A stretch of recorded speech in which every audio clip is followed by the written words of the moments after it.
Chapter 1. Extraordinary. To be nobody but yourself in a world doing its best to make you everybody else means to fight the hardest battle any human can ever fight and never stop fighting. E. Cummings.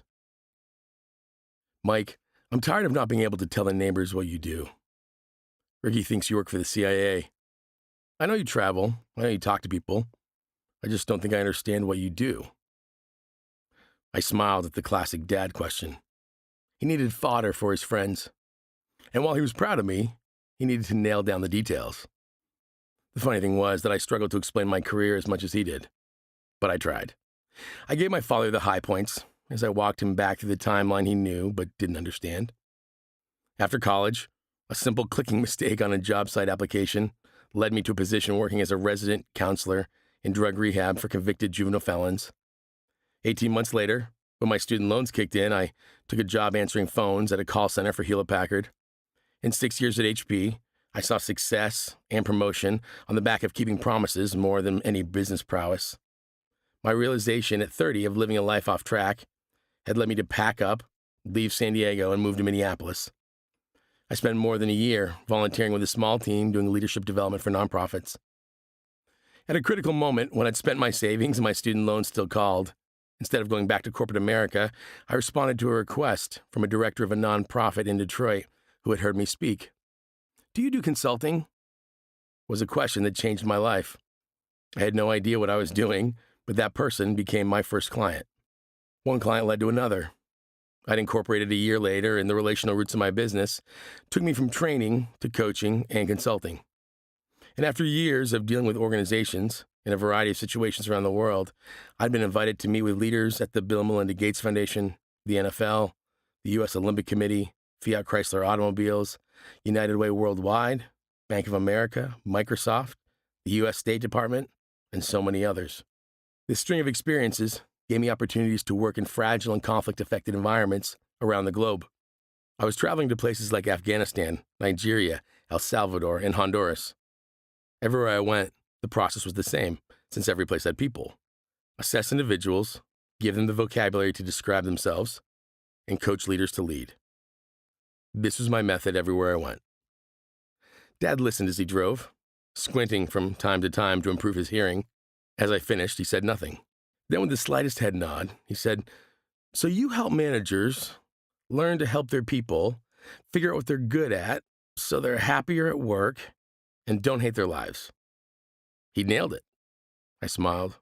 After a long pause, he said, "Imagine the kind of dad I would have been if someone had done that for me." It's the moments you never see coming that change your life. My dad had few choices. A young family, no diploma, a terrible economy. The highest hourly rate and the potential for overtime was the only measure of a job that mattered. Choosing a position based on talent and passion was never a consideration. Providing was the priority. He worked as many jobs and hours as possible. And each night, he'd collapse into his beat-up lazy boy and let the TV wash the day away. Driving to the airport that day, my father marveled as he glimpsed his alternate reality, a story where he worked for someone who wanted his best interest, and his work energized him. He came home happier. He thrived, and he balanced family with the demands of life. Incredulous, he shared a recent realization. He now had open holidays and unlimited time off, but no kids at home to share them. His naked regret surprised me. Staring at the road, just above a whisper, he said, "What if someone had done that for me?" There were no words. I sat in silence, imagining that version of my dad's life. It would have been extraordinary. Extraordinary is a great word. From the implications to the phonetics, I love it. It feels good. The fantasy of my happy dad, our enjoyable lives, the carefree days of childhood. The word extraordinary captured it all and made me smile. But like a rushing roller coaster, dissolving beneath you as it crests the loop, reality grabbed hold of my delight. It was a dream. The truth told me what I already knew. His life wasn't extraordinary. Or so I thought. Dad's life was hard. He and Mom had survived, but it wasn't the pure joy I glimpsed in that breath, staring out the pickup truck window at the endless northern Maine forest rushing by I wondered how our lives ended up so differently. My life has often been described by my father as, well, extraordinary. More often, despite me than because of me, I've been able to live an incredible adventure. It has been rich and unexpected. It has been blessed and sometimes difficult. I've lived a story of notice. It's not uncommon to have people tell me how exciting, encouraging, and extraordinary my journey has been. And it has. Driving to the airport that night, all those years ago, the realization of all I'd experienced and all my hardworking dad had missed planted a seed. I resolved that the fruit of my life would be helping as many people as possible to live the extraordinary life my dad never lived. Cue the dramatic music. I've told that story at speeches and workshops for years. It's my why.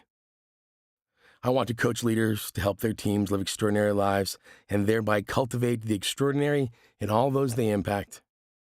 I've used my love of the Clifton Strengths Assessment to help people understand their talents so that they can have this extraordinary life.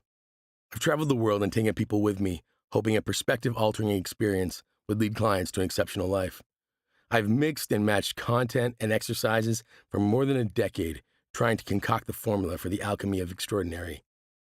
But I have discovered something striking. I didn't know the definition of the word extraordinary. That's a problem for a guy who uses the word extraordinary as the aspiration of his life. In today's vernacular, extraordinary has become punctuation. It marks a thrilling point. For years, I've used the word to connote the unusual, the unexpected, but always with a positive spin. I'm not the only one, and it's easy to see how it can become aspirational. We want extraordinary accomplishments, extraordinary love stories, and extraordinary lives, but only if they're positive. And that's nowhere in the definition.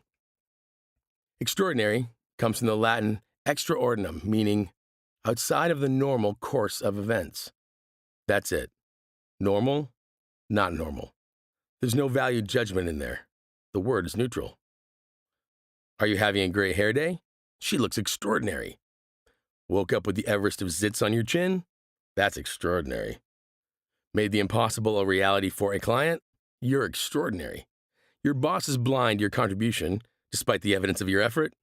He's extraordinary. Jordan Spieth struggles on hole 12 of the Masters. It was extraordinary. He shoots from the backside of the media trucks, blind, onto the fairway, to come back and win the Open Championship in Scotland. It was extraordinary. Much like the word leadership, we keep bending the definition in affirming directions. And if I'm honest with myself, that's why I liked it. I wanted leaders to care about creating a positive reality for their people. My childhood wasn't thriving like my current existence, so I needed a positive word, extraordinary. But when I realized that there was nothing positive in the core definition, it felt cheap to make it an anthem. It sounded like the phrases said by people I despised. Motivational speakers. Want me to lose my mind? Call me a motivational speaker. I hate when the glittering heroes of social media influence offer up content with the volume of cotton candy and just as much density. Words should matter. And my use of extraordinary didn't, until I realized it did. I wasn't attributing too much to the word. I was ascribing too little. Extraordinary, outside of the normal course of events. To live an extraordinary life is to live outside the normal course of events. It's about living beyond the circumstances. It's an experience that transcends a trail or a route. If I was going to advocate that people spend their essence in search of a life extraordinary, I needed to challenge them to reach for more than just positive feelings. It was about living above the transactional reality.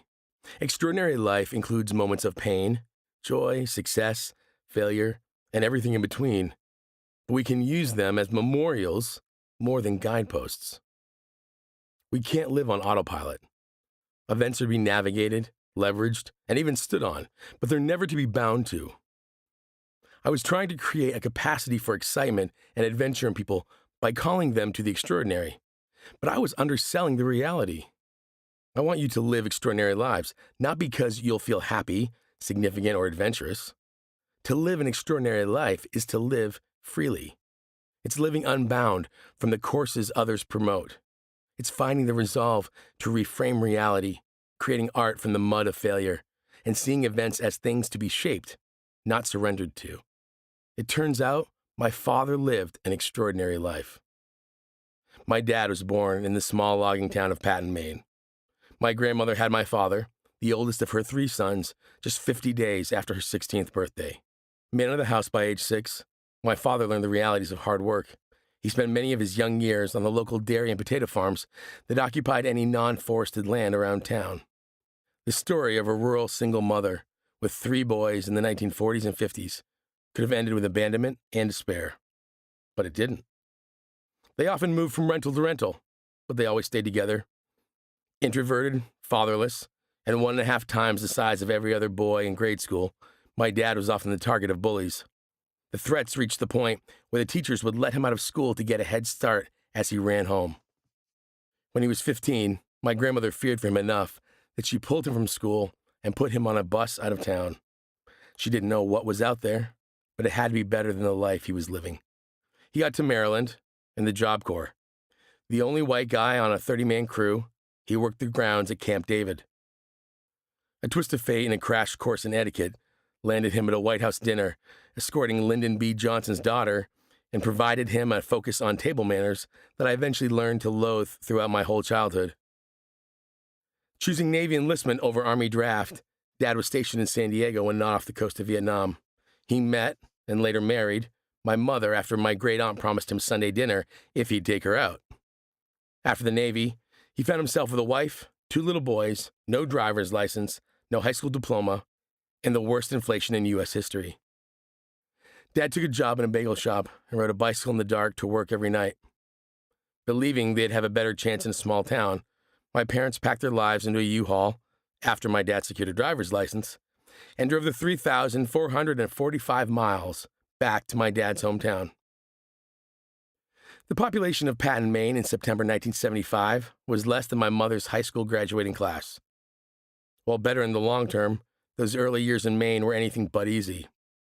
He got a job at the local plywood mill, then the mill burned down. He managed to get a house. The sewer pipe froze and broke in the middle of winter. And while waiting for the mill to be rebuilt, he created multiple side businesses: welding, construction, making picnic tables. Years later, he got the good job at the paper mill. But he then had to commute 45 minutes each way, which required a car. He had multiple car accidents over the years due to weather, fatigue, or a combination of both. Looking back, I marvel at what a person can endure. Sitting on a plane the other day, I thought of my dad at 34 years old. I don't know how he did it. He worked all the time. He would lie in the snow for hours welding on log trucks on some desolate backwoods road for a few $100s. The winter of no toilet, my brothers and I would use a bucket that he'd have to haul deep into the woods late at night since there was no money to fix the septic line. He did whatever it took, physically and emotionally. I often wonder if I'm that strong. Even as I write this, I marvel at how I missed the extraordinary in my dad's life all these years. Somehow, we never had to move. My dad never left. He got his GED when I was in first grade and, before retiring, obtained certificates as a Class 1 welder who could calculate pressures and formulas in his head.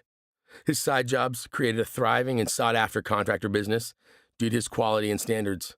He never cheated on my mother. He never drank. He never left. And the characters that ran him out of town as a boy now describe him as one of the most honorable men they know. I never realized it, but his life has been one lived outside the normal course of events. Extraordinary. It would have been normal for my young grandmother to abandon her child. My dad's torment should have made him an alcoholic. My parents should have split up. They should never have had children who weren't college degrees, started their own businesses, and lived lives wanting to impact the world. But they did, no matter what the circumstance. This hope is what I want for you. I want you to know you can live freely. You can live beyond your circumstances. You can treat the trials of your life as descriptors, not directives. But how? How is my dad not overwhelmed by events? Why wasn't I? It wasn't because his life was on track. No one offered him a path. He had no vehicle and he had no map. In the end, all he had was an internal compass. While he didn't always know how we'd make it, he was still sure we would. While he may not have been able to articulate the destination, he was sure of his direction. This is what I now offer clients who are navigating their most significant problems. I don't bring maps to success, and I can't build vehicles that will bring turbo growth to their business. We discover and refine a compass for their lives together.